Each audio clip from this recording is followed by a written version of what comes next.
CM sir, మీరు రోజుకో శ్వేతపత్రం విడుదల చేస్తున్నారు. అందులో ఒక్క నిజమైనా ఉందా? ఆ శ్వేతపత్రం అబద్ధాలతో నిండిపోయిందా అన్న చర్చలోకి నేను వెళ్ళడం లేదు. కానీ జూన్ 4న కౌంటింగ్ ముగిసిన వెంటనే ప్రారంభమైన దాడులు, దౌర్జన్యాలు, హత్యలు, అత్యాచారాలపై శ్వేతపత్రం విడుదల చేయగలరా? కేవలం ఈ నెల రోజుల్లో జరిగిన నేరాలు, ఘోరాలపై నిజం మాట్లాడగలరా? మాట్లాడలేరు. అందుకే నెల రోజుల ఈ నరకంపై ప్రజలే ఛార్జ్ షీట్ విడుదల చేస్తామంటున్నారు. ప్రజాకోర్టులో నిలదీస్తామంటున్నారు. మైనర్ బాలిక సార్, 9 ఏళ్ల అభం శుభం తెలియని పాప సార్, ఘోరంగా సామూహిక అత్యాచారానికి గురైంది సార్. ఆ తరువాత దారుణ హత్యకు గురైంది సార్. ఈ ఘటన జరిగి 7 రోజులైంది. పోయిన ప్రాణాన్ని ఎలాగూ తీసుకురాలేరు. కనీసం శవాన్ని తీసుకురాగలరా? ముచ్చుమర్రి కాలువ దగ్గర నిలబడి తల్లిదండ్రులు హృదయ విదారకంగా రోధిస్తున్నారు. మీకు వినబడలేదా? అయ్యా డిప్యూటీ సీఎం గారు, ఆడపిల్లలకు రక్షణగా నిలబడతానని మాటిచ్చారే, కనీసం సంఘటనా స్థలానికైనా వెళ్ళారా? ఆ తల్లిదండ్రులను ఓదార్చారా? నిన్ననే సార్ ఆదోనిలో దళిత మహిళను పచ్చమూక ట్రాక్టర్తో గుద్ది చంపేశారు. ఆ నెత్తుటి మరకల తడి ఇంకా ఆరలేదు. వెళ్ళి చూడండి సార్. ఇటు చూస్తే చంద్రబాబు గారు జగన్పై కేసులు పెట్టించడంలో బిజీగా ఉన్నారట. మీరైనా వెళ్ళి చూడండి సార్. అయినా రాష్ట్ర ప్రజల అమాయకత్వం కాకపోతే పవన్ కళ్యాణ్ కూడా ఆ కూటమిలో ముక్కే కదా. ఒక్క మాటలో చెప్పాలంటే రాష్ట్ర వ్యాప్తంగా అత్యాచారాలు జరుగుతున్నా ఎవరూ పట్టించుకోరు. ఎందరు దళితుల్ని పొట్టన పెట్టుకున్నా ఎవరూ స్పందించరు. పట్ట పగలు నట్ట నడి వీధిలో హత్యలు జరుగుతున్నా కనీస స్పందన ఉండదు. నిత్యం దాడులు, దౌర్జన్యాలు, హత్యలు, అత్యాచారాలు జరుగుతున్నా సీఎం గాని, డిప్యూటీ సీఎం గాని, మంత్రులు గాని స్పందించరు. నెల రోజులుగా నరకం చూపిస్తున్నారు. అసలు గవర్నమెంట్ ఉన్నట్టా లేనట్టా అని ప్రజలు నిలదీస్తున్నారు. ఈ నెల రోజుల నరకంపై ఓ 10 పాయింట్లు ప్రజలు అడుగుతున్నారు. అవేంటో ఒక్కసారి స్క్రీన్ పైన చూద్దాం. పాయింట్ నెంబర్ 1, నంద్యాలలో 9 ఏళ్ల చిన్నారిని పాశవికంగా అత్యాచారం చేసి అత్యంత క్రూరంగా చంపేసి కాలువలో పడేస్తే నో గవర్నమెంట్. పాయింట్ నెంబర్ 2, తమ బిడ్డ శవాన్నైనా తమకు అప్పగించండి తల్లిదండ్రులు దిక్కులు పిక్కటిల్లేలా రోధిస్తుంటే నో గవర్నమెంట్. పాయింట్ నెంబర్ 3, ఆదోనిలో దళిత మహిళను పచ్చపార్టీ ఉన్మాదులు ట్రాక్టర్తో గుద్ది నిర్దాక్షిణ్యంగా చంపేస్తే నో గవర్నమెంట్. పాయింట్ నెంబర్ 4, అనకాపల్లిలో 9వ తరగతి చదువుతున్న బాలికను నోట్ రాసి మరి దారుణంగా చంపేస్తే no government. Point number 5, Annamayya జిల్లాలో ఒంటరిగా ఉన్న యువతిపై పచ్చపార్టీ నాయకుడు అత్యాచార యత్నం చేస్తే నో గవర్నమెంట్. పాయింట్ నెంబర్ 6, విజయవాడలో కూతురు ముందే తండ్రిని దారుణంగా నడి రోడ్డుపై నరికి చంపితే no government. Point number 7, Bapatla జిల్లా చీరాల మండలంలో యువతిని సామూహికంగా అత్యాచారం చేసి దారుణంగా చంపేస్తే no government. Point number 8, Srikakulam జిల్లా బొడ్డుపల్లి గ్రామంలో రాజేశ్వరి అనే మహిళను ఆటో డ్రైవర్ పాశవికంగా హత్య చేస్తే నో గవర్నమెంట్. పాయింట్ నెంబర్ 9, హోంమంత్రి ఇలాకాలో ఒంటరి మహిళపై పాశవికంగా దాడి చేసి కొట్టి వివస్త్రను చేస్తే నో గవర్నమెంట్. పాయింట్ నెంబర్ 10, ఈ నెల రోజుల్లోనే వైఎస్ఆర్సీపీ కార్యకర్తలను కొట్టి గాయపరిచి 10ల సంఖ్యలో ప్రాణాలు తీసేస్తే నో గవర్నమెంట్. ఈ 10 పాయింట్లు ప్రజలు అడుగుతున్నారు. ఓ ఛార్జ్ షీట్ నెల రోజుల నరకం పైన ప్రజా కోర్టులో వేయబోతున్నారు. ఎందుకంటే నెల రోజులుగా ఇన్ని అకృత్యాలు, ఇన్ని దారుణాలు జరుగుతుంటే ఎవ్వరూ స్పందించరు. చిన్న పాప సార్, 9 ఏళ్ల బాలికను ఆదివారం రోజు ముగ్గురు సామూహికంగా అత్యాచారం చేసి హత్య చేసి ముచ్చుమర్రు కాలువలో పడేస్తే ఈ రోజు వరకు ఆ బాలిక శవాన్ని కూడా తీసుకురాలేకపోయారు. ముఖ్యమంత్రి కానీ, ఉప ముఖ్యమంత్రి కానీ, మంత్రులు కానీ ఎవరైనా స్పందించినట్టు మీకు కనిపించిందా, వినిపించిందా? ఎవ్వరూ మాట్లాడరు, ఎవ్వరూ రారు. ఆ తల్లిదండ్రులను ఓదార్చరు, వారికి భరోసానివ్వరు. ఏమైపోయింది? కనీసం డెడ్ బాడీని ఎందుకు తీసుకురాలేకపోతున్నారు? ఈరోజు నిన్ననే దళిత మహిళను ట్రాక్టర్తో గుద్ది చంపేశారు. దళిత మహిళను ఆదోనిలో 1-2 నెల రోజుల్లో ఎన్ని దాడులు, ఎన్ని అరాచకాలు, ఎంతమంది ప్రాణాలు తీశారు, ఎన్ని అత్యాచారాలు జరిగాయి, ఎన్ని హత్యలు జరిగాయి. దేనికి రాష్ట్ర ప్రభుత్వం నుంచి స్పందన అనేది ఉండనే ఉండదు. ఎవ్వరూ పట్టించుకోరు. అందుకే ప్రజలే ఛార్జ్ షీట్ వేస్తున్నారు, ప్రజా కోర్టులో నిలదీస్తున్నారు. అసలు ఆ 9 ఏళ్ల బాలిక అంశంలో ఏం జరిగింది? విజువల్స్తో సహా నేను చూపిస్తాను. ఒక చిన్న బ్రేక్ తీసుకుందాం. బ్రేక్ తర్వాత ఆ దృశ్యాలను చూద్దాం. ఆ తల్లిదండ్రుల కడుపు కోతను చూద్దాం. అంతకు ముందు అంటే ఎన్నికలకు ముందు మహిళల రక్షణ గురించి, మహిళల భద్రత గురించి ఎంత చక్కగా మాట్లాడారో మన నాయకులు. వాళ్ళ మాటలు విందాం. ఈరోజు ఒక్కరంటే ఒక్కరు కూడా కనీసం ఆ తల్లిదండ్రుల దగ్గరికి వెళ్ళలేదు సార్. వాళ్ళని పరామర్శించలేదు, కనీసం వాళ్ళకి ఓదార్పును కూడా ఇవ్వలేదు. ఇప్పటివరకు డెడ్ బాడీనే తీసుకురాలేదు ఈ ప్రభుత్వం. నెల రోజుల నరకం రోజు చూస్తున్నదే. జూన్ 4న మొదలైంది, తర్వాత 12న ప్రమాణ స్వీకారం జరిగింది చంద్రబాబు నాయుడు గారు సీఎంగా. ఆ తర్వాత నుంచి ఈ నెల రోజుల్లో జరిగినటువంటి నరకం, అంటే ఆ రోజు నుంచి మొదలైన నెల రోజు నరకాన్నే మనం తీసుకుంటే ఇప్పటికీ ఒక ఘటన నేను చూపిస్తాను సార్. నంద్యాలలో 9 ఏళ్ల అమ్మాయిని ముగ్గురు సామూహిక అత్యాచారం చేసి చంపేసి ముచ్చుమరి కాలువలో పడేస్తే ఇప్పటివరకు డెడ్ బాడీ లేదు, పురోగతి లేదు. నిజంగానే పడేశారా? ఆ డెడ్ బాడీ ఏమైంది? ఈ కేసు పురోగతి ఏంటి? కనీసం రాష్ట్ర ప్రభుత్వం నుంచి ఒక్కరైనా మాట్లాడారా? ఎవరైనా మాట్లాడారా? ఒకసారి ఆ దృశ్యాలను చూపించండి, ఆ తల్లిదండ్రుల ఆవేదన చూపించండి, ఆ గ్రామస్తుల ఆవేదన ఒక్కసారి చూపించండి సార్.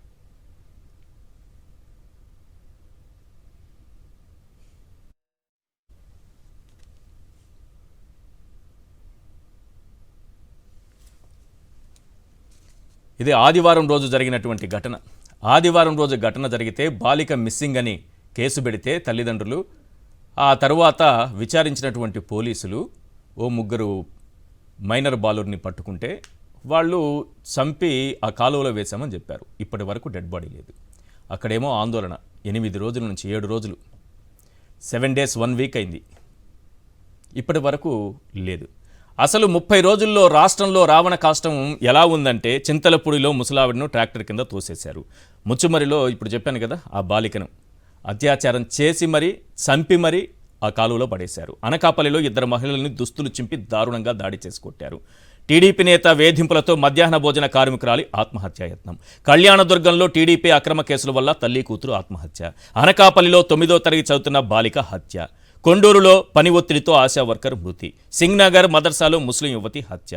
రాయచోటిలో పోలీసులపైన జులుం ప్రదర్శించినటువంటి అవన్నీ మనకు తెలిసినవే. మినిస్టర్ గారి భార్య, అవి పక్కన పెడదాం. చిలకలూరిపేటలో ప్రత్తిపాటి పుల్లారావు భార్య వేధింపులతో వ్యక్తి ఆత్మహత్యట. సాక్షి విలేకరుపై జనసేన ఎమ్మెల్యే దాడి మీరు చూశారు. వైఎస్ఆర్ జిల్లాలో మామూలు ఇవ్వలేదని దాల్మియా ఫ్యాక్టరీలో 11 లారీలు ధ్వంసం చేశారు. చిలకలూరిపేటలో టీడీపీ నేతల బెదిరింపులకు ఉపాధి ఉద్యోగి బలైపోయారు. నేను ఇలా చెప్పుకుంటూ పోతే ఎన్ని చెప్పాలి సార్? ఎన్నున్నాయి? 1, 2 ఎన్ని చెప్పాలి? ఈ రోజు వరకు అక్కడ రియాక్షన్ లేదు, ప్రభుత్వం నుంచి ఏం స్పందన లేదు. ఆ గ్రామస్తులు వచ్చి ఆందోళన చేస్తున్నారు. తల్లిదండ్రుల ఆవేదన ఒక్కసారి వినిపించండి.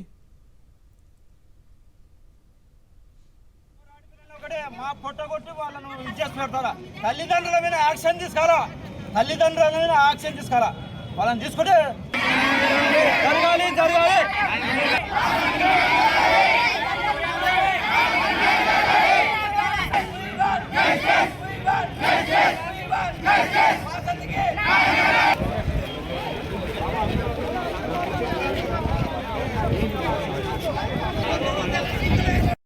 ఈ రోజు అంటున్నారు, రేపు అంటున్నారు. 5 రోజులు అవుతుంది సార్, సండే రోజు నుంచి 5 రోజులు అయ్యి పాటికి 5 రోజులే. ఈరోజు రేపు అంటున్నాడు. ఎప్పుడు తెలిసేది? ఇంతవరకు ఇంకా ఎన్ని రోజులు అవుతుంది? ఎన్ని రోజులకి సార్? ఇంకా రేపు లోపల మనకు బాడీ గానా చేత పట్టకుంటే, చేతి పట్టేయకుంటే గానా తిరగబడతాం. అంతే ఏం లేదు. భయపడే ఆ పిల్ల ఆ రకంగా అయితేనే భయపడి తల్లిదండ్రులపై చెప్పినారు. తల్లిదండ్రులు తీసుకుపోయి ఆ గంగలో వేయలే, మాపు చేసినారు. ఊర్చినారా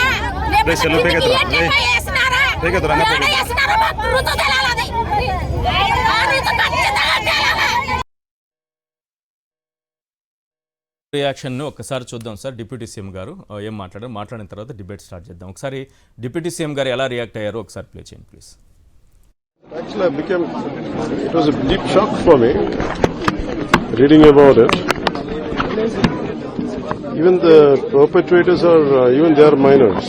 That's what is quite disturbing for me. So I think we have to, in schools,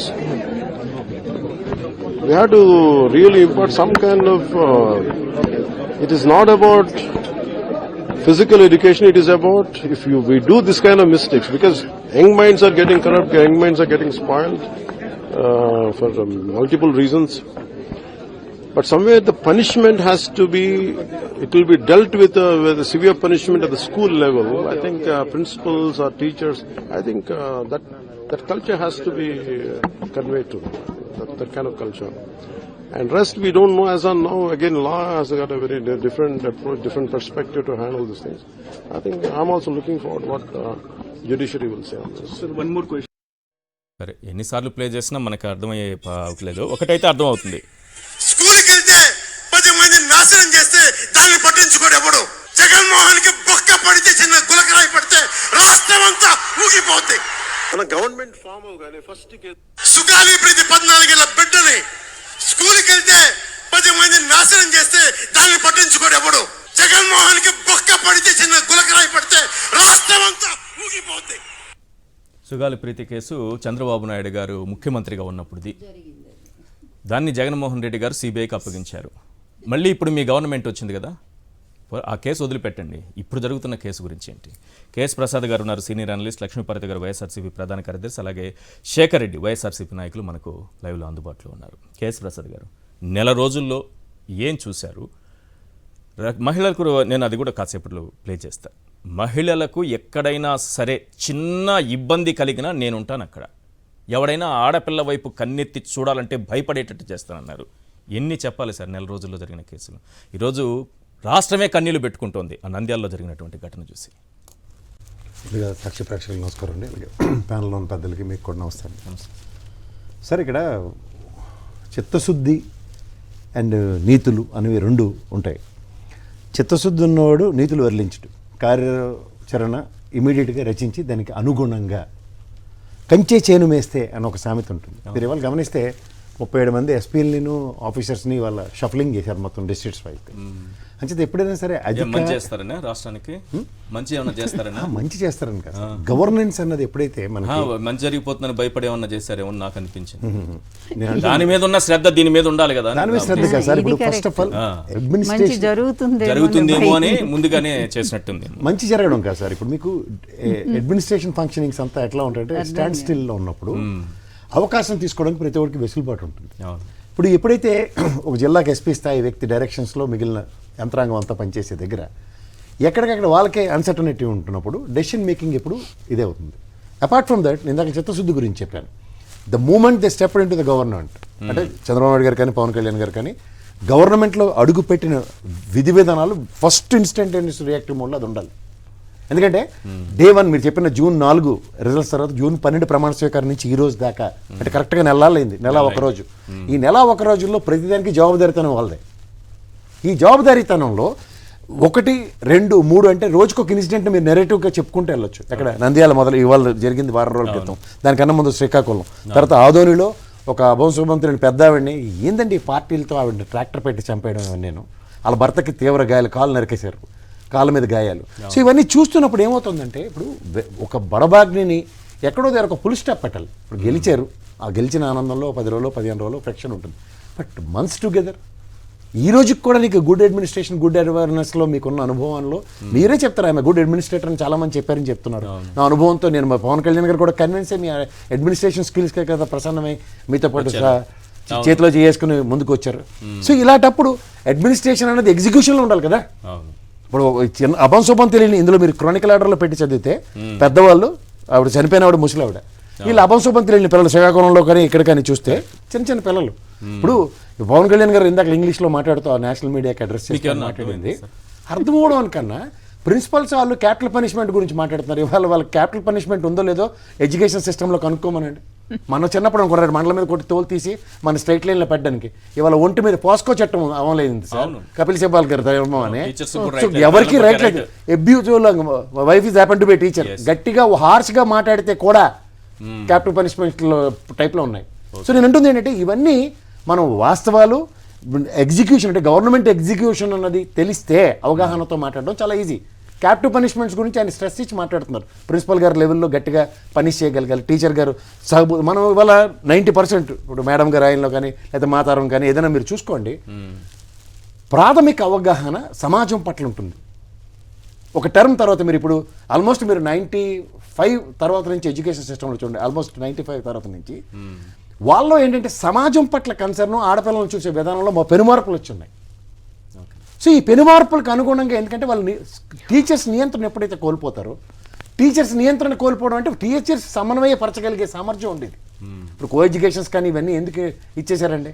దాంట్లో ఏమవుతుందంటే మన యొక్క పరిపక్వతని ప్రజలకి కోడ్ ఆఫ్ కాండక్ట్ని సమాజంలో తెలుస్తుంది. ఈ కోడ్ ఆఫ్ కాండక్ట్ ఇప్పుడు 9వ క్లాస్ పిల్ల పాపం, ఆ చిన్నపిల్ల చేసింది 9 ఇయర్స్ ఆ పాప, ఆ అమ్మాయికి ఏం తెలుస్తుంది? ఇప్పుడు మనం జనరేషన్స్ కూడా ఇప్పుడు ఎలా ఉన్నాయంటే ఆడవాళ్ళ యొక్క పరిపక్వత అండ్ వాళ్ళ యొక్క మానసిక ఎదుగుదల వీటిల్లోంచి పిల్లలు ఆ స్టేజ్ నుంచే వాళ్ళకి ఇవాళ ఇది చేయాలండి దిక్కుమాల్ ఫరెక్ట్. ఇప్పుడు సాధారణంగా చూడండి, ఇంటికి వెళ్ళగానే మీ పిల్లలు కూడా మీ పిల్లలు లాక్కుని పిల్లలు గేమ్ ఆడుతున్నాను అని లాక్కుంటారు. 90% మీరు గేమ్ ఆడుతున్నారన్న చూస్తున్నప్పుడల్లా గేమ్ ఆడుతుంటారు. పొరపాటున అభశోభం తెలియని ఏజ్లో వాళ్ళు ఏదో చూశారు అనుకోండి సార్, వాళ్ళు ఎక్కడో దగ్గర నాటుకుంటుంది కదా విషబేజం అన్నది, అది ఎక్కడికి లీడ్ అవుతుంది? వాడికి మానసిక ఎదుగుదల ఉంటుంది శరీరంలో. సో ఇవన్నిటిని నియంత్రించేవాడు ఇంట్లో అమ్మానాన్నలు, తర్వాత గురువు.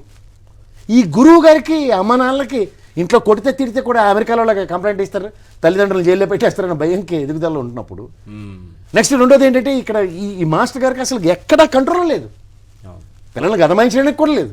సో అలాంటప్పుడు ఏ ప్రాతిపదిక మీద వాడికి మంచి చెడు చెప్పడానికి ఖచ్చితంగా దాని మీద ఒక భయం అన్నది ఉంటేనే కానీ. ఇప్పుడు మీరు చిన్నప్పుడు నేను చదువుకుంటున్నప్పుడు బీట్ కానిస్టేబుల్ నిలబడి నెక్కర ఉండే రోజులు సార్, నెక్కర్ వేసుకొని నిలబడి కాదు, ఆయన దగ్గర సైకిల్ తిక్కుని వెళ్ళడానికి భయపడి వాళ్ళం. సో ఇలాంటి పరిస్థితుల నుంచి ఎదుగుదల అనేది చాలా ఇంపార్టెంట్. ఇప్పుడు దీంట్లో కలెక్టివ్ రెస్పాన్సిబిలిటీ కూడా ఎంపీ గారు ఒక్కలే అక్కడికి వెళ్ళారు, నేను మొన్న చూశాను. మిగిలిన వాళ్ళు ఇవాళ హోమ్ మినిస్టర్ గారు కానీ వీళ్ళు కానీ ఖండం చేస్తూ యంత్రాంగాన్ని మేము ఇచ్చేస్తున్నాం, ఇదేదో బోట్ రేసులు తిరుగుతున్నారు. సరే ఇప్పుడు ఏమైనా వరదలు వచ్చి గేట్లు తీసేశారు, విపరీతమైన ఫ్లడ్ ఉంది, ఎటు కొట్టుకెళ్ళిపోయిందో అర్థం కావట్లేదు అని కదా. ఒకే దగ్గర ఇంకా దారుణం సార్, కొన్ని చదువుతుంటే నీటి కుక్కలు తినేసాయేమో అందుకే డెడ్ బాడీ కనబడలేదేమో అది చెప్పాలంటే నోరు రావట్లేదు. వాస్తవమా కాదా తెలియదు. మనం ఎంత నిర్లక్ష్యంగా ఉంటే 8 రోజుల తర్వాత ఇంకా డెడ్ బాడీ కూడా దొరకలేదంటే ఏం చెప్పాలి?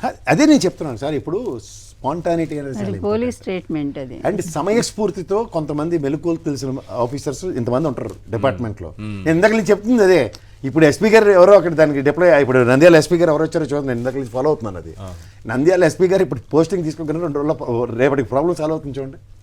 బికాస్ ఏంటంటే as soon as they step into the shoes of respective power వస్తే ఎగ్జిక్యూషన్ 2 నిమిషాలు, అది లేకపోతే దిశ లేకుండా ఉంటుంది. ఇన్ని ఘటనలు జరుగుతుంటే గవర్నమెంట్ రియాక్షన్ ఎట్లా కనిపిస్తుంది మీకు? అంటే గవర్నమెంట్ రియాక్షన్ ఇప్పుడు వైఎస్ఆర్సీపీ నాయకులపైన, కార్యకర్తల మీద, సోషల్ మీడియా కార్యకర్తల మీద, వాళ్ళ ఇళ్ల మీద, లేకపోతే ఆ పార్టీ సానుభూతి పరుల మీద, లేకపోతే ఆ పార్టీకి ఓటేసిన వాళ్ళ మీద దాడులు, ఇవన్నీ పక్కన పెడదాం sir.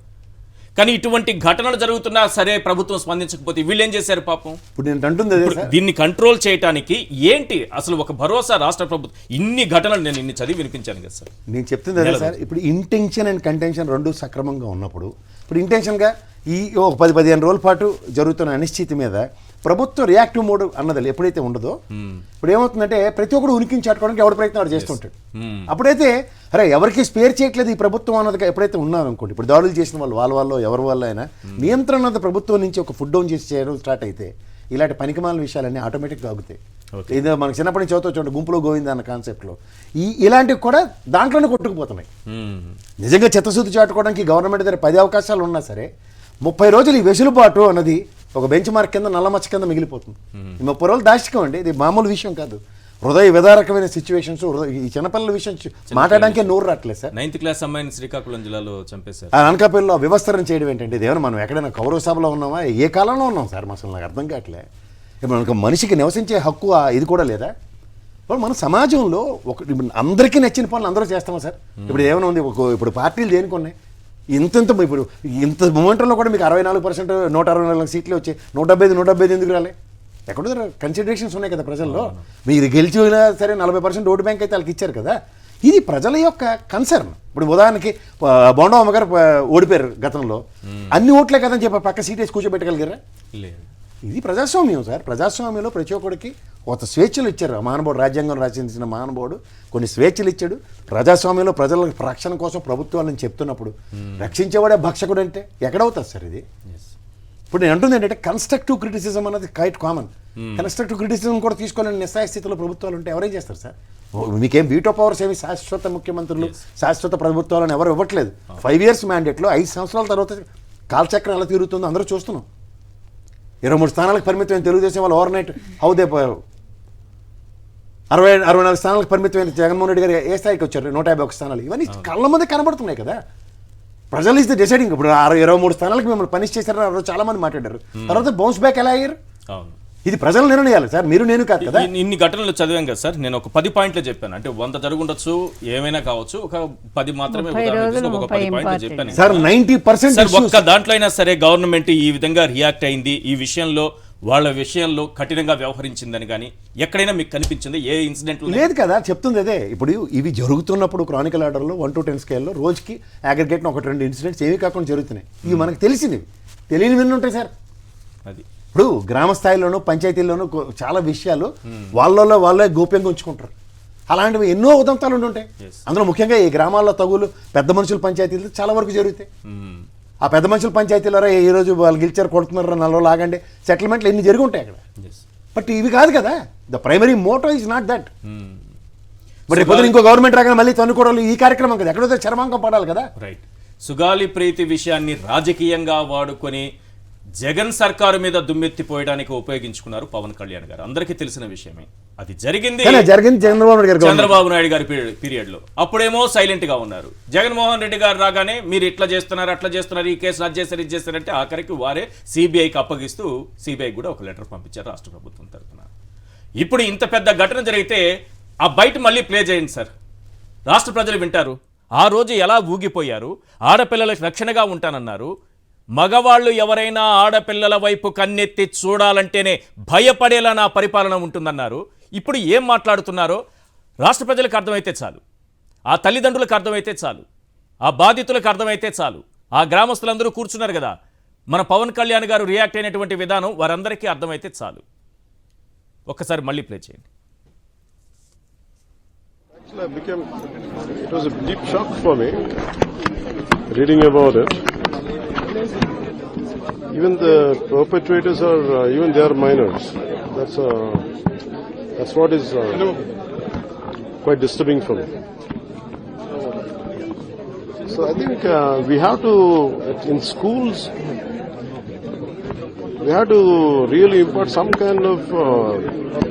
It is not about physical education. It is about we do this kind of mistakes, because young minds are getting corrupt, young minds are getting spoiled for multiple reasons.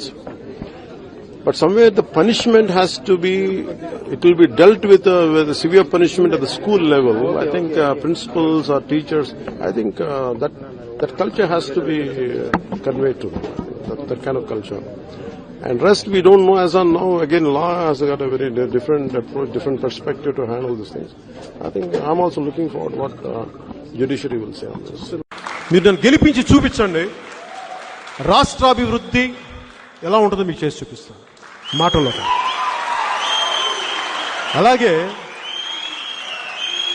శాంతి భద్రతలు ఎలా ఉంటాయో చేసి చూపిస్తాను మీకు. ఒక ఆడబిడ్డ మీద ఎవడన్నా ఇలా చూడాలంటే కూడా లోపలే భయం లాగిపోయింది. అలాంటి శాంతి భద్రత. It was a deep shock for me reading about it. And rest we don't know as on now. Again, law has got a very different approach, different perspective to handle these things. I think I'm also looking forward what judiciary will say on this. And rest we don't know as on now. Again, law has got a very different approach, different perspective to handle these things. I think I'm also looking forward what. Madam, ఇది అంటే ఇట్లాంటి ఘటనలు ఎక్కడ జరిగినా ఏ ప్రభుత్వం ఉన్నా తప్పే. కానీ ఈ వార్తలు ఎక్కడ ఎల్లో మీడియాలో నాకు కనపడట్లేదు. వాళ్ళ ఆవేదన ఎక్కడ వాళ్ళు చూపెట్టట్లేదు. ఆ తల్లిదండ్రుల బాధను వాళ్ళు అసలు ఎక్కడా ప్రచురించట్లేదు. అంటే ఏం జరగనట్టు రాష్ట్రం అంతా చాలా సుఖ సంతోషాలతో ప్రజలందరూ ఆనందంగా చంద్రబాబు నాయుడు గారు వచ్చారు కాబట్టి సుఖంగా ఉన్నట్టుగా వార్తలు రాసుకుంటూ ఈరోజు కూడా పేపర్ మొదటి పేజీ నిండుగా జగన్ వ్యతిరేక వార్తలతో, ఏడుపుగొట్టు వార్తలతో నింపేసుకుంటున్నారు. ఒకవేళ ఇటువంటి ఘటన అప్పుడు కానీ జరిగి ఉంటే, రాత్రి జరిగి ఉంటే పొద్దున పేపర్లో, అంటే రాత్రి జరిగి ఉంటే పొద్దున పేపర్లో నంద్యాలలో జరిగినా సరే, తాడేపల్లికి కోతవేటు దూరంలో 300 కిలోమీటర్ల లోపే జరిగినా ఇప్పటి వరకు ముఖ్యమంత్రి స్పందించలేదని రాత్రి జరుగుంటే పొద్దున పేపర్లో. తాడేపల్లికి కూతవేటు దూరం 300 కిలోమీటర్లు. మరి అప్పుడు స్పందించి ఉంటారు జగన్. ఏం జరుగుతోంది ఈ రాష్ట్రంలో? ఎన్ని ఘటనలు చదివి వినిపించాలంటే ఈ 1 అవర్ టైం సరిపోదు నాకు. ఇప్పుడు ఏం జరుగుతుంది అని చెప్పేదానంటే కళ్ళారా చూస్తున్నాము. ఆ పచ్చ మీడియా మాత్రం ఎక్కడ మెన్షన్ చేయట్లే. ప్రతిరోజు జగన్మోహన్ రెడ్డి గారు ఏదో ఒక లోపం, అది ఆయన లోపాలు. ఆఖరికి ఎస్ఐన్ ల్యాండ్స్ కూడా ఆయన టైంలోనే 591 జీవో అది తీసుకొచ్చి చక్కగా వాళ్ళ ల్యాండ్స్ వాళ్ళకి ఇచ్చి అమ్ముకునేటువంటి ఇది హక్కును కల్పించారు జగన్మోహన్ రెడ్డి గారు. హక్కును కల్పిస్తే అది ఈ రోజు రద్దు చేస్తున్నారు. ఆయన రద్దు చేస్తారట. రద్దు చేస్తారట.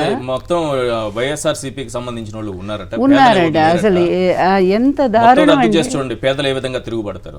అసలు ఎంత దాదాపు అమరావతిలో అసైన్ భూములు పేదల నుంచే కదా లాక్కున్నారు. 50,000 మందికి రిజిస్ట్రేషన్స్ అయిపోయి అమ్ముకున్నారు కూడా చాలా మంది.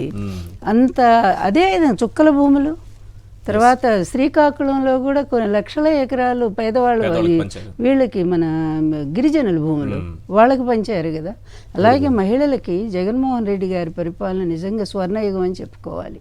దిశ యాప్ తీసుకొచ్చి ఆ మహానుభావుడు నిజంగా ఎక్కడ ఏ ఆడపిల్ల కూడా బాధపడకూడదని ప్రతి ఒక్కళ్ళు దాదాపు 2 కోట్ల మంది ఆ ఫోన్లు డౌన్లోడ్ చేసుకున్నారు ఆ దిశ యాప్ని.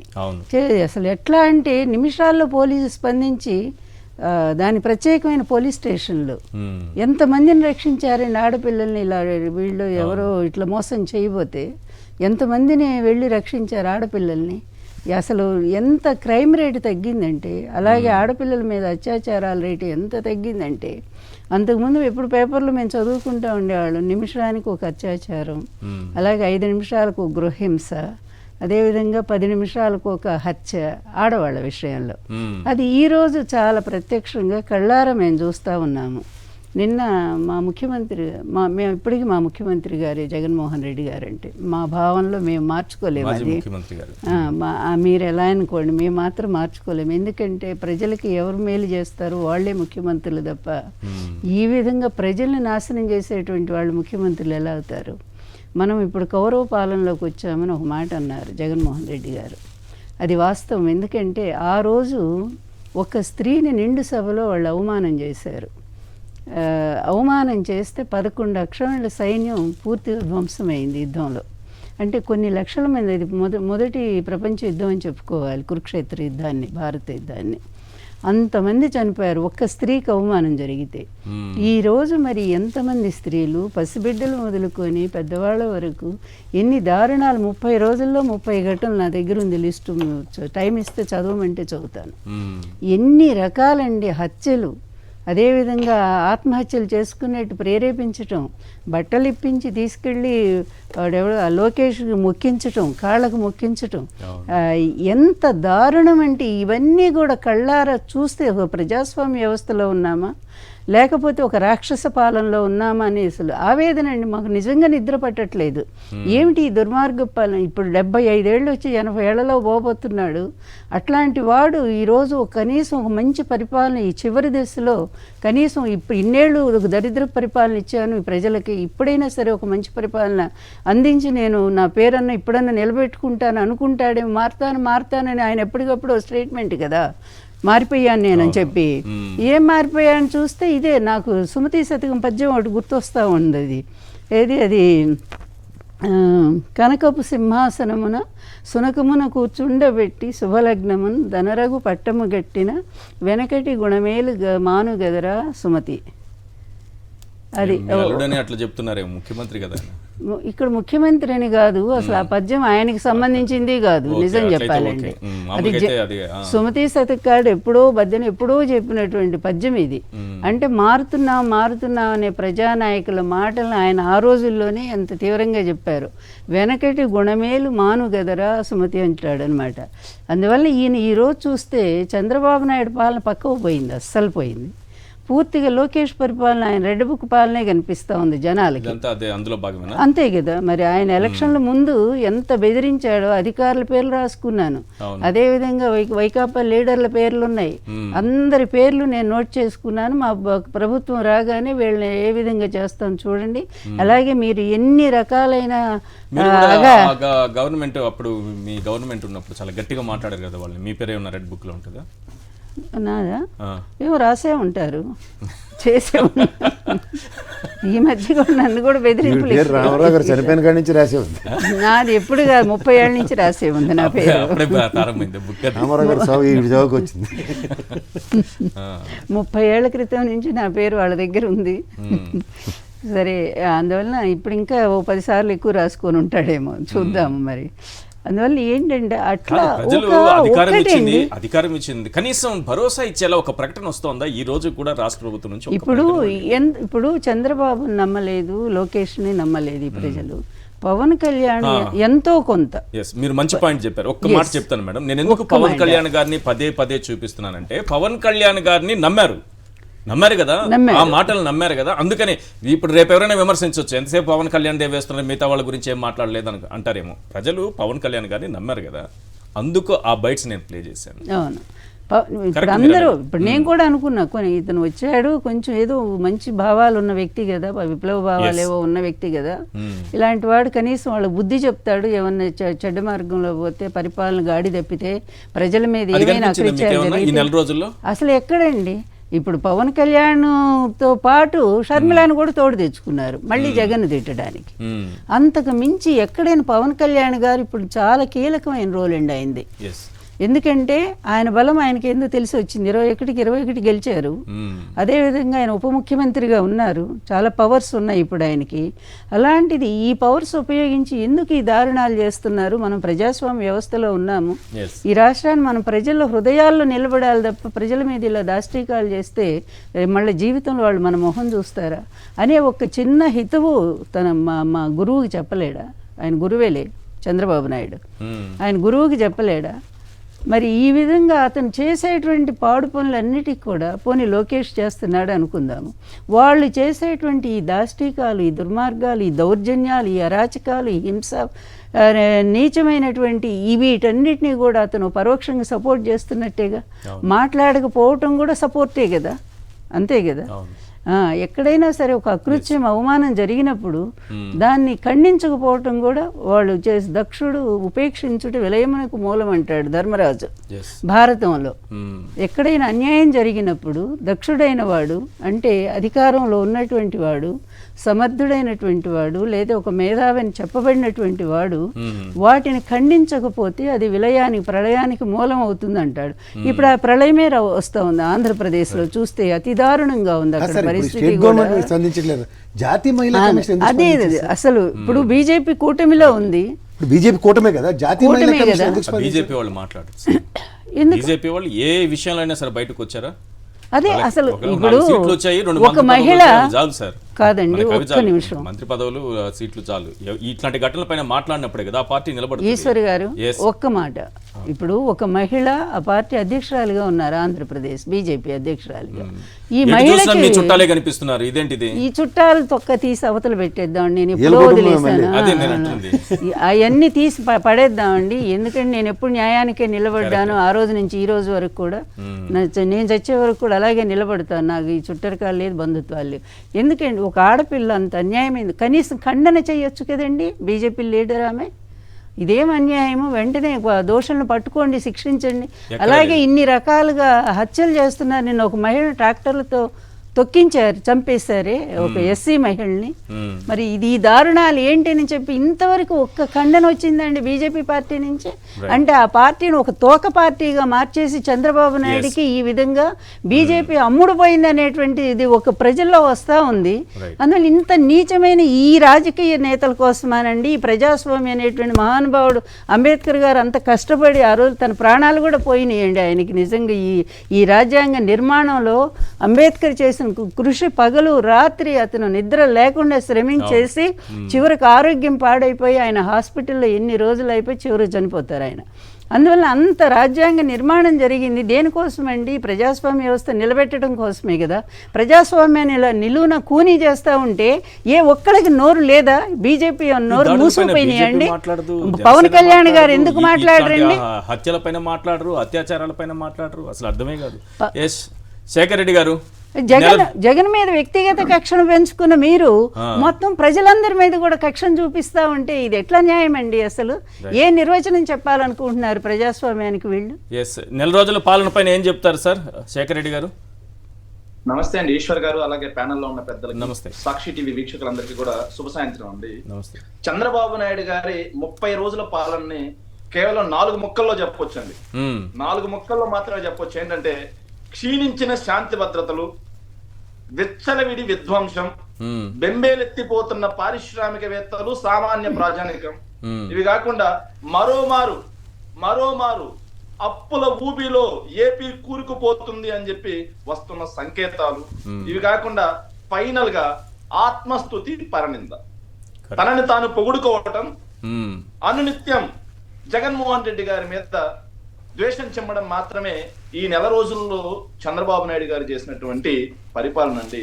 నిజంగా రాష్ట్రంలో శాంతి భద్రతలు ఎంత క్షీణించాయి అనడానికి చిన్నపాటి ఉదాహరణలు అండి. ఈశ్వర్ గారు మీరు చాలా చెప్పారు, అలాగే లక్ష్మీ పార్వతి గారు కానీ, కేఎస్ ప్రసాద్ అని కానీ చాలా చెప్పారు. కాకపోతే దారుణం ఏంటంటే ఈ ఘటనల్లో, ఆడవాళ్ళ మీద జరిగినటువంటి ఘటనల్లో టీడీపీ నేతలే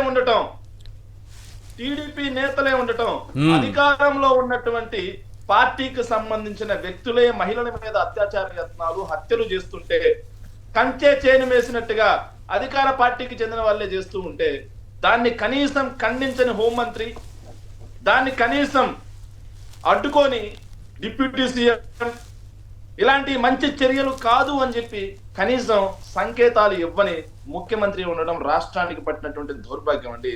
ఎంత దౌర్భాగ్యం అంటే మీరు విజయవాడ సింగ్ నగర్ లో ఇది లూనా సెంటర్ మదర్సాలో కరిష్మా అనే 17 ఏళ్ల ఒక యువతి అనుమానాస్పదంగా మృతి చెందిన అంశం వార్తల్లో బాగా చూసాం. సేమ్ ఇదే విధంగా ఇంతకు ముందు అయేషా గారు చనిపోయారు. సేమ్ ఇదే విధంగా ఏదైతే పవన్ కళ్యాణ్ గారు ప్రతిసారి మాట్లాడే సుగాలి ప్రీతి అనే అమ్మాయి అంశం కూడా చంద్రబాబు నాయుడు గారి హయాంలోనే అనుమానాస్పదంగా చనిపోవడం జరిగింది. సుగాలి ప్రీతి గారి అంశాన్ని రాజకీయం కోసం ఇంతలా వాడుకున్నటువంటి పవన్ కళ్యాణ్ గారు మరి ఎందుకని చెప్పేసి కరిష్మా అనే ఒక 17 ఏళ్ల ముస్లిం బాలిక మృతి గురించి మాట్లాడలేదండి. పవన్ కళ్యాణ్ గారికి ఏం మాట్లాడడానికి ఏం అడ్డం వచ్చింది? ఇవి కాకుండా అండి అనకాపల్లి రాంబిల్లి మండలంలో ఏదైతే నోట్ రాసి మరి 9వ తరగతి చదువుతున్నటువంటి విద్యార్థిని నరికి చంపారు. ఇంకా దారుణం ఏంటంటే ఈశ్వర్ గారు, అన్నమయ్య జిల్లా వీరబల్లి మండలం వదివీడి గ్రామంలో ఒంటరిగా ఉంటున్నటువంటి ఒక మహిళ మీద అత్యాచార యత్నానికి టీడీపీకి చెందినటువంటి నేత పెద్దరెడ్డయ్య అనే అతను పాల్పడితే అత్యాచార యత్నానికి పాల్పడితే ఆ మహిళ పోలీస్ స్టేషన్కి వెళ్ళి అయ్యా ఇతను నా మీద నా మానాన్ని దోచుకోబోయాడు అని చెప్పి కంప్లైంట్ ఇస్తే కనీసం కంప్లైంట్ తీసుకోవడానికి కూడా పోలీసులు సిద్ధం కాకపోగా ఆవిడ్నే దూషించి పంపిస్తే ఆమె అవమాన భారంతో ఆత్మహత్య యత్నానికి పాల్పడి హాస్పిటల్ వేస్తే ఇది ఈ రోజు రాష్ట్రంలో జరుగుతుంది. ఇంత దుర్మార్గం, పోలీసులు కంప్లైంట్ కూడా తీసుకోవడానికి కంప్లైంట్ కూడా తీసుకోకుండా మహిళ మీద తీవ్రమైన పదజాలంతో పోలీసులు మాట్లాడితే ఆవిడ తీవ్ర మనస్తాపానికి చెంది ఆవిడ వచ్చేసి ఆత్మహత్య యత్నానికి పాల్పడి హాస్పిటల్ కి చేర్చినటువంటి దారుణమైన పరిస్థితులు రాష్ట్రంలో ఉన్నాయండి. నిన్నటికి నిన్న కర్నూలు జిల్లా ఆదోనిలో ఏదైతే వైఎస్ఆర్సీపీ పార్టీకి చెందినటువంటి దళిత మహిళ ఏది మాలగుండమ్మ అనే ఒక ఆవిడ్ని శ్రీధర్ రెడ్డి అనే టీడీపీకి చెందినటువంటి నేత ట్రాక్టర్ తో గుద్ది చంపారు. దాన్ని వాళ్ళ నాన్న పక్కనే ఉండి మాట్లాడుతున్నాడు. వీడియోస్ చూస్తే చంపేంట్రా చూసుకుందాం, మన గవర్నమెంటే ఉంది. ఏం మెసేజ్ ఇస్తున్నారండి ప్రజలకు? ఏం మెసేజ్ ఇస్తున్నారు?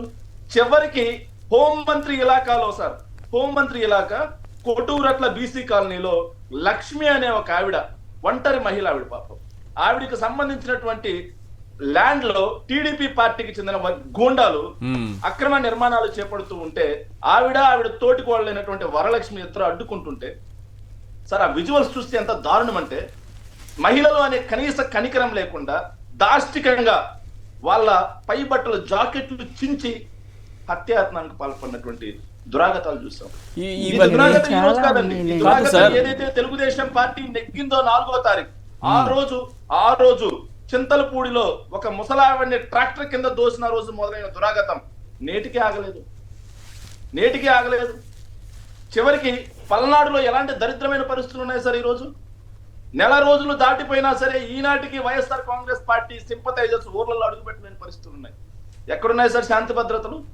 ఇక విధ్వంసం అనే అంశాన్ని తీసుకుంటే సార్, వైఎస్ఆర్ కాంగ్రెస్ పార్టీ అధికారం కోల్పోయి టీడీపీ పార్టీ అధికారంలోకి వచ్చిన నాటి నుండి వైఎస్ఆర్ గారి విగ్రహాల మీద జరుగుతున్న దాడులందరూ రాష్ట్ర ప్రజలు గమనిస్తా ఉన్నారు.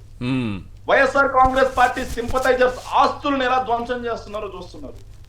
తెలుగుదేశం పార్టీకి ఏ జీవో ఇచ్చి ఎలా అయితే వాళ్ళ జీవోలో ఉన్న కండిషన్స్ ప్రకారం వాళ్ళు తెలుగుదేశం పార్టీకి భూములు ఇచ్చుకున్నారో సేమ్ అదే కండిషన్స్ ప్రకారం వైఎస్ఆర్ కాంగ్రెస్ పార్టీకి జీవో ఇష్యూస్ చేసుకున్న పార్టీ ఆఫీసులు కట్టుకుంటే తెల్లవారుజామున కోడి కుయ్యక ముందే వెళ్ళి వాటిని ధ్వంసం చేసిన పరిస్థితి చూసాం. వైఎస్ఆర్ కాంగ్రెస్ పార్టీ సోషల్ మీడియాలో యాక్టివ్ గా ఉన్నారని చెప్పేసి వాళ్ళు లేని టైంలో వాళ్ళ ఇళ్లలోకి వెళ్ళి మహిళలను భయభ్రాంతులను చేసి, వాళ్ళ వైఫుల్ని భయభ్రాంతులను చేసి, వాళ్ళకి సంబంధించినటువంటి ఆస్తుల్ని ఇంట్లో ఉన్నట్టు ఫర్నిచర్ ని ధ్వంసం చేసిన పరిస్థితి చూసాం. హిందూపూర్ లో వైఎస్ఆర్ కాంగ్రెస్ పార్టీ కార్యకర్తని నిర్దాక్షిణ్యంగా దారుణంగా దాడి చేస్తే బెంగళూరులో చికిత్స పొందుతూ చనిపోయిన పరిస్థితి చూసాం. ఆఖరికి మాజీ ముఖ్యమంత్రి అయినటువంటి వైఎస్ జగన్మోహన్ రెడ్డి గారు సొంత నియోజకవర్గం పులివెందల్లో ఎంత దారుణంగా యువకుడి మీద దాడి జరిగిందో కూడా చూసాం. ఇవి కాకుండా సార్ విధ్వంస పాలన అలా నడుస్తుంటే, విధ్వంసం కాకుండా బెంబేలెత్తిపోయిన పారిశ్రామికవేత్తలు సార్ అధికారంలోకి వచ్చిన వెంటనే రాష్ట్రంలో ఉన్నటువంటి అన్ని కంపెనీలని దగ్గరికి వెళ్ళి ఆ ప్రాంత ఎమ్మెల్యేలు మామూలు పర్వానికి లేసినటువంటి పరిస్థితి చూసాం.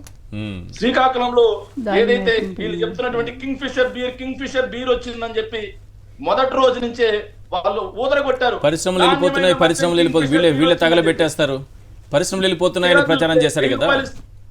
లక్షల కోట్ల రూపాయలు పెట్టుబడులు వస్తాయి. లారీకి 1000 రూపాయలు కమిషన్ అంటండి, నెలకు 3 కోట్ల రూపాయలు కమిషన్, నెలకు 3 కోట్ల రూపాయలు. తీరా చూస్తే దాల్మియా సిమెంట్ కి సంబంధించినటువంటి 11 లారీలు తగలబెడతారు. గ్రీన్ ఫీల్డ్ హైవేకి చెందినటువంటి క్యాంప్ ఆఫీస్ తగలబెడతారు. వీళ్ళ విచ్చలవిడి దారుణాలు భరించలేక 1000 కోట్ల రూపాయలు పెట్టుబడి పెట్టాలనుకున్నటువంటి విశాఖపట్నంలో క్యాబ్ జెమిని ఎక్కడికి పారిపోయిందండి? చెన్నై పారిపోయింది. ఆర్థర్ ఎలక్ట్రికల్ కంపెనీ ఎక్కడికి పారిపోయిందండి? మహారాష్ట్ర పారిపోయింది. అదే విధంగా ఇక్కడ ఆల్రెడీ పెట్టుబడులు పెట్టి ఎస్టాబ్లిష్ అయినటువంటి దిగ్గజ సంస్థ ఫాక్స్కాన్ శ్రీ సిటీలో ఉందండి. పెట్టుబడులు మొత్తం ఉపసంహరించుకోవడానికి సిద్ధపడింది. ఇలాంటి పరిస్థితులు ఉంటే పెట్టుబడులు వస్తాయా రాష్ట్రానికి? శాంతి భద్రతలు కాపాడాల్సినటువంటి అవసరం ముఖ్యమంత్రి గారి మీద, ఉప ముఖ్యమంత్రి గారి మీద, హోంమంత్రి గారి మీద లేదా అని చెప్పి ఈ సందర్భంగా ప్రశ్నిస్తున్నాం సార్. మేము వాళ్ళు బిజీ ఉన్నారు కొంత. ఇంకోటి సార్ ఆత్మస్తుతి సార్, 1 మినిట్ సార్ చెప్పండి. ఆత్మస్తుతి పరనింద అనే విషయం కూడా మాట్లాడాలి సార్. ఆత్మస్తుతి అంటే చంద్రబాబు నాయుడు గారు ఎంతవరకు ఈ రాష్ట్రానికి బొడ్డు కోసి నామకరణం చేసింది నేను లేకపోతే వేరే లేదు అంటూనే అనునిత్యం జగన్మోహన్ రెడ్డి గారి మీద శ్వేతపత్రాల పేరుతో, అవి శ్వేతపత్రాలు కాదండి, బ్లాక్ పేపర్స్, వైట్ పేపర్స్ అని మనం అనవండి. ఎందుకంటే వైట్ పేపర్ అంటే నిజం మాత్రమే ఉంటుంది. నిజాలు కాకుండా మొత్తం సత్యదూరమైనటువంటి మాటలు వేసేసి రాష్ట్రం ఏదో అయిపోయినట్టుగా, జగన్మోహన్ రెడ్డి గారు రాష్ట్రాన్ని ఏదో చేసేసినట్టుగా మాట్లాడడం ఎంత దారుణం అంటే సార్, కేవలం నెల రోజుల వ్యవధిలో టీడీపీ ప్రభుత్వం అధికారంలోకి వచ్చిన తర్వాత జూన్ 28వ తారీఖున 2000 కోట్లు, జూలై 2వ తారీఖున 5000 కోట్ల రూపాయలు, ఇప్పుడు రేపు 16వ తారీఖున 2000 కోట్ల రూపాయలు. మంగళవారం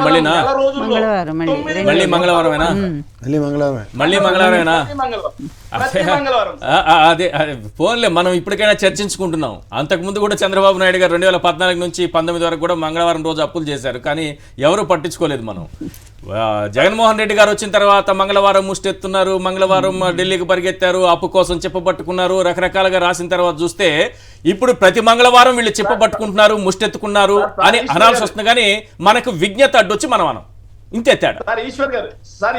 మనకి విజ్ఞత ఉంది, వాళ్ళకి లేదు. చెప్ప ముష్టి అనేటటువంటి మాటలు మనం మాట్లాడలేం.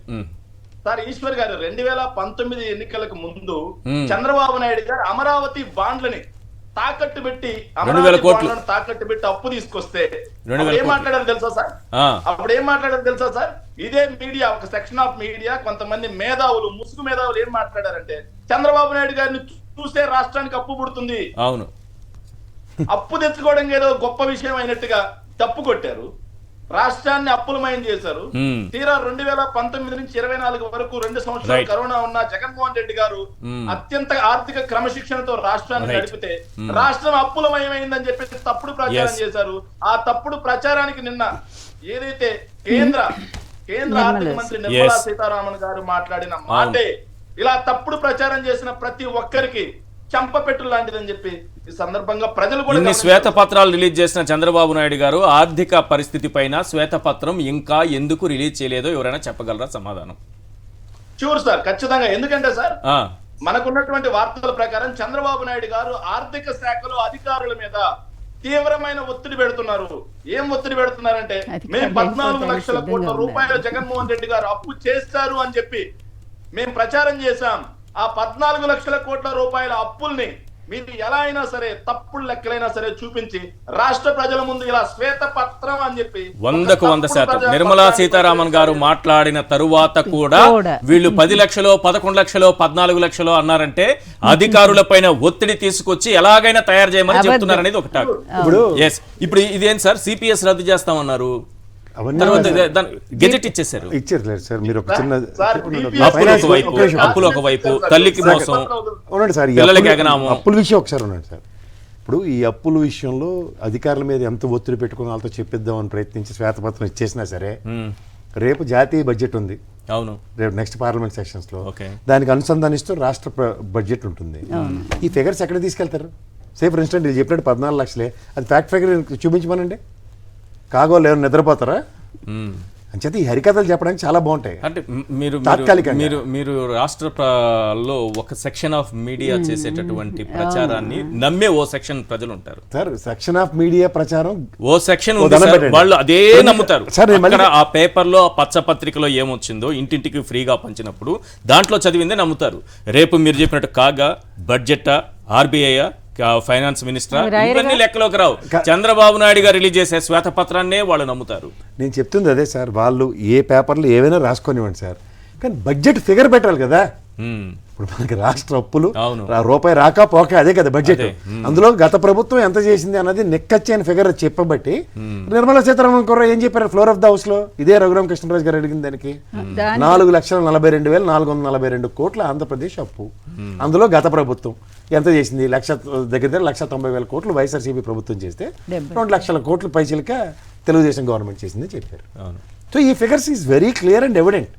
సో ఈ ఫిగర్స్ కాదని కాంట్రడిక్టరీ ఫిగర్స్ ఎక్కడి నుంచి వస్తాయి? మా అయితే ఇందాక చెప్పినట్టు అమరావతి బాండ్స్ కానీ లేదంటే ఈయన మంగళవారం నాడు తీసుకొచ్చిన ఎఫ్ఆర్బిఎం లిమిట్స్ సంబంధించిన విషయాల్లో ఇది నేను మీరు చేబు సంస్థల నుంచి అప్పులు పుట్టవు సార్. ఇవి కేంద్ర ప్రభుత్వ ఆధీనంలో ఉన్న వ్యవస్థల దగ్గర నుంచి మాత్రమే రాష్ట్ర ప్రభుత్వం అప్పు తీసుకోగలదు. అప్పు ఏ ప్రాతిపదిక తీసుకుంది? గతంలో కలెక్టర్ ఆఫీస్ తాకట్టు పెట్టారన్నారు, వెరీ గుడ్. తనఖా మీద ఆస్తి పెట్టినప్పుడు దానికి స్టిపులేటివ్ టైం ఎంత బౌండ్ టైంలో రిలీజ్ చేశారు, దానికి ఎంత పేమెంట్ స్ట్రక్చర్ చెప్పండి. గతంలో చంద్రబాబు గారు అమరావతి బాండ్లు అయితే ఈ ప్రభుత్వం అప్పు తీర్చలేదు. అమరావతి భూములు కూడా తాకట్టు పెట్టి అప్పులు తెచ్చి ఆఖరికి జగన్మోహన్ రెడ్డి గారు తాకట్టు పెట్టారని అదే చెప్తున్నాడు. వాళ్ళు చేసిన దాన్ని నమ్మేటటువంటి అమాయక జనం ఇంకా ఉంటే మనం ఏం చేయగలం సార్? 14 లక్షల కోట్లు 11 లక్షల కోట్లు రేపిస్తారు చూడండి. డెఫినెట్ గా పేపర్లో రాయడానికి అధికారులు తలలు మొత్తుకుంటున్నారంటే మా వల్ల కాదు సార్, మమ్మల్ని వదిలేయండి అని. వదిలేకపోతే నిన్ను ట్రాన్స్ఫర్ చేస్తారు, ఇంకొకరిని తెచ్చుకోండి సార్. కానీ ఇప్పుడు రేపు పయ్యాల కేశవ్ గారు ఆర్థిక మంత్రి బడ్జెట్ ప్రవేశపెట్టాలి. పిఎస్సి అపోజిషన్ నుంచి ఎవరో ఒకరికి ఇస్తారు అంటే అప్పుడు కరెక్ట్ గా వాస్తవం వస్తుందంట. ఎవరి కోసం రాదు ఇది. మీరు నేను ఇక్కడ మరి ఇంతకాలం చెప్పిన అబద్ధాలు ఏమైపోవాలి? అదే మీకు అనవసరం ఎలక్షన్స్ అయిపోయి ప్రసాద్ గారు తిప్పి కొట్టడం రాకపోతే అది మన కర్మ. అది మన ఎవరు బాధ్యత కాదు. తిప్పి కొట్టేది రాష్ట్ర ప్రభుత్వం తిప్పి కొట్టింది, సీతారామన్ గారు తిప్పి కొట్టారు, లెక్కలు మనకున్నాయి, అందరూ చెప్పుకున్నారు. 4,42,442 కోట్లు నేనే అథెంటికేటివ్ ఫిగర్ చెప్తుంటే ఇది కాదని నేను నిర్మలా సీతారామన్ కూడా నేను అదే మొత్తుకుంది ఆవిడ. కాదు ప్రసాద్ గారు, ఇప్పుడు పురంధరేశ్వరి గారు ఎలక్షన్స్ ముందు 10 లక్షల అప్పు తీసుకొచ్చి ఆఖరికి కంప్లైంట్ కూడా చేశారు కదా. ఆమె కంప్లైంట్ చేస్తే వెంటనే నిర్మలా సీతారామన్ గారు ఆ రోజు కూడా ఇంత అప్పు 1,77,000 కోట్లు ఎంతో చేశారు, అంతకు మించి ఎఫ్ఆర్బిఎం పరిమితిలోనే ఉంది, ఇది పరిధిలోనే ఉంది అని చెప్పి ఇచ్చినా కూడా అయినా 10 లక్షల కోట్లు అని చెప్పి ఎలక్షన్ లో ప్రచారం చేశారు కదా.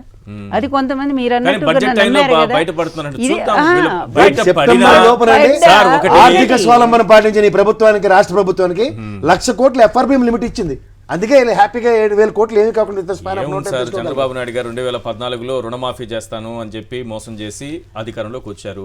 రాష్ట్ర ప్రభుత్వం ఈసారి 11 లక్షల కోట్ల అప్పులు చేసింది, ముంచేసింది. మేము మాత్రమే దీన్ని తేలుస్తాం, 1 రూపాయి అప్పు చేయకుండా రాష్ట్రాన్ని కాపాడుతాం అని చెప్పి మళ్ళీ అధికారంలోకి వచ్చారు.